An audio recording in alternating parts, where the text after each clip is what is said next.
मौलाना जर्जीस को कल जेल में डाल दिया जाएगा। जर्जीस साहब चिल्लाते रहे कि मैं बेकसूर हूं। साहब कोर्ट में बताइए बेकसूर हो, और कोर्ट में मौलाना जर्जीस को अपने आप को बेगुनाह साबित करने के लिए 10 साल लग जाएंगे, और 10 साल के बाद कहा जाएगा मौलाना जर्जीस बाइज्जत बरी, कोई सबूत इनके खिलाफ नहीं मिला। लेकिन 10 साल का हिसाब किताब कौन देगा? कहां हैं आप? इन हालात को सोचिए। ये दौर दूसरा है। ये समझो कि ये दौर क्या है, एक घाट पर, घाट समझते हैं ना, एक घाट पर शेर और बकरी दोनों पानी पी रहे हैं। दोनों, शेर की तरफ से पानी बहता हुआ बकरी के पास आ रहा है। शेर जहां से पानी पी रहा है, बकरी इधर से पानी पी रही है, लेकिन पानी बहता हुआ शेर की तरफ से आ रहा है। शेर ने भी पानी पिया, बकरी ने भी। शेर ने बकरी से कहा, ए तूने इस तालाब में मुंह डाल दिया, तूने मेरा पानी झूठा कर दिया। बकरी बोली, जंगल के राजा, मैंने आपका पानी कहां झूठा किया? पानी आप वहां से पी रहे हैं, आपका झूठा पानी मेरे पास आ रहा है, मैं तो आपका झूठा पानी पी रही हूं। बात सही कही बकरी ने। पानी आप वहां पी रहे हैं और आपका झूठा पानी बहता हुआ यहां आ रहा है, मैं आपका झूठा पानी पी रही हूं। शेर ने कहा, अच्छा हमसे मुंह भी चला रही है, जबान लड़ाती है। आया और ऐसा पंजा मारा कि उसकी खोपड़ी अलग हो गई, तन अलग हो गया और उसको भी खा गया। यानी उसको खाने के लिए बहाना चाहिए था। जो रावण तुम्हारे ऊपर बैठे हैं उनको सिर्फ गिरफ्तारी के लिए बहाना चाहिए बस। क्यों नहीं समझ रहे आप अपनी सफाई में भी कुछ नहीं बोल सकते हैं। आपको आपकी सफाई पेश करने का हक भी नहीं दिया जाएगा आपको। महात्मा गांधी मुर्दाबाद के नारे लग रहे हैं, कितने लोग पकड़ गए बताएं आप? गॉडसे को नमस्कार किया जा रहा है, कितने लोग गिरफ्तार हो गए, पकड़े गए? दिल्ली की सड़कों पर बाकायदा कहा गया, गोली मारो सालों को। जिन लोगों ने ये नारे लगाए, कितने लोग गिरफ्तार हुए? और गिरफ्तार कौन हुए? जो शाहीन बाग में प्रोटेस्ट कर रहे थे, शांति के साथ धरना दे रहे थे। लड़की तक को, प्रेग्नेंट लड़की तक को अरेस्ट करके जेल के अंदर डाल दिया गया। आप कहां हैं? सेकुलरिज्म बाकी नहीं रह गया, जमहूरियत नहीं, ये किसी दूसरे रास्ते पे चल रही है। आप कम से कम मेरी तरफ भी देखो।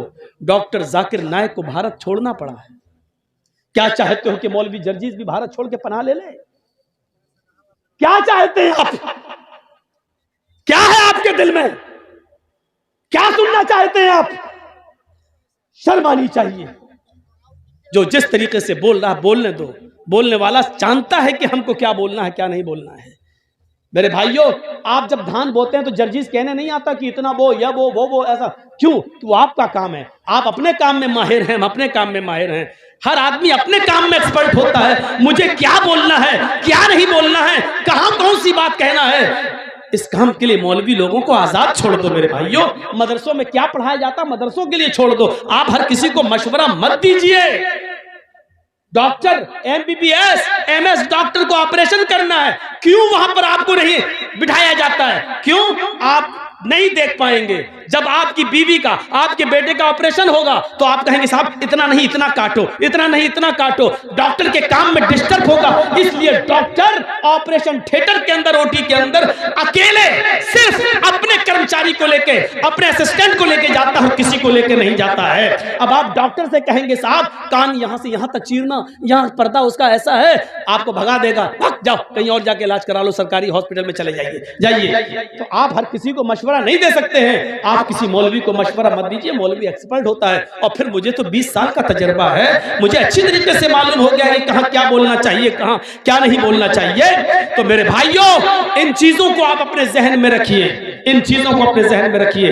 हालात अच्छे नहीं हैं, हम वही गलती कर रहे हैं जो नहीं करनी चाहिए। बार बार मैं आपको एक इशारा कर रहा हूं, याद रखिएगा। कुछ लोग नारे लगा रहे हैं, अब हमारी लिंचिंग हो रही है, नारे लगाए जा रहे हैं और नारे लगा के हमें बरगलाने की कोशिश की जाएगी। जहां 2-4 दाढ़ी वाले मिलेंगे वहीं पर जय श्री राम के नारे लगा के हमें बरगलाने की कोशिश की जाएगी। अक्लमंद इंसान वो है जो इनके बरगलाने में ना आए और खामोशी के साथ गुजर जाए।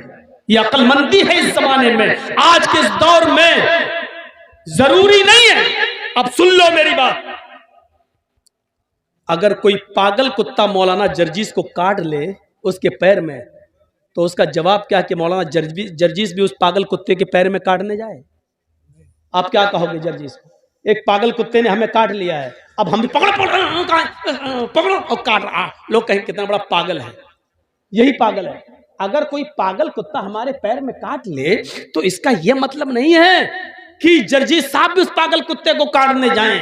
कुछ लोग इस वक्त पागल हो चुके हैं पावर को देखकर।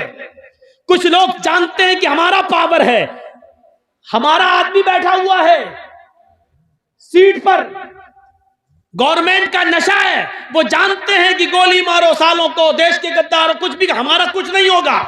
पूरे दिल्ली में ट्रंप के जाने तक तो मैं कुछ नहीं बोलूंगा, ट्रंप के जाने के बाद हम आपकी भी नहीं सुनेंगे। इस तरीके की बातें जो कही गई हैं, वो जानते हैं कि हमारा कुछ नहीं होगा। मेरे भाइयों सुन लीजिए, आप ये हालात बना दिए गए हैं, ऐसे मौके पर खामोशी का मुजाहिरा कर रही है आप।